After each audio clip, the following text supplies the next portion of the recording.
Si cela devait rester secret, eh bien c'est raté. Les sites high-tech ne parlent que de cela depuis quelques jours, depuis que l'info a fuité sur le blog américain spécialisé de CNET. Oui, Google serait en train d'inventer un data center flottant. Alors ce ne sont encore que des suppositions, Google n'a rien confirmé, mais tout porte à croire que c'est bien de cela qu'il s'agit, c'est bien cela qui serait en construction dans le hangar numéro 3 sur l'île de Treasure Island, dans la baie de San Francisco. Un énorme édifice de 4 niveaux posé sur une barge d'environ 80 mètres de long, mystérieusement protégé par des bâches aux fenêtres.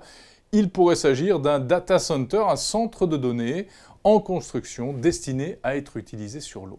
Alors qu'est-ce qu'un data center? En général, c'est un hangar bourré d'ordinateurs et vous le savez, ça sert à faire fonctionner le nuage informatique. Mais pourquoi un centre de données flottant? Eh bien pour des raisons à la fois écologiques et économiques.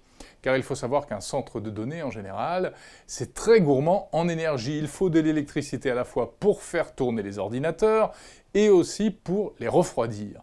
Or, Google a déposé en 2009 un brevet visant à fabriquer des data centers autosuffisants qui utiliseraient la mer à la fois pour fabriquer de l'électricité grâce au mouvement des vagues, et aussi l'eau de mer pour le refroidissement. En plus, autre avantage, un centre flottant évite d'avoir à acheter des terrains qui coûtent cher, surtout en Californie, et il peut même être déplacé au gré des concessions octroyées pour sa localisation ou encore en fonction des saisons.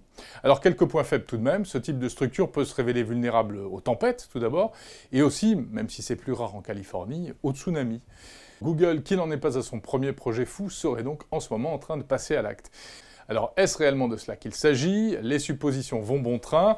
Le hangar dans lequel est actuellement fabriqué l'édifice n'appartient pas directement à Google, un hangar surveillé jour et nuit, mais il y a des indices. Lorsque l'on tente de contacter les responsables par téléphone, on tombe sur une annonce de Google, et en plus, la gérante d'un bar situé dans les environs a confié à des journalistes que de nombreux clients du coin avaient l'habitude de payer leur consommation avec des cartes de crédit Google.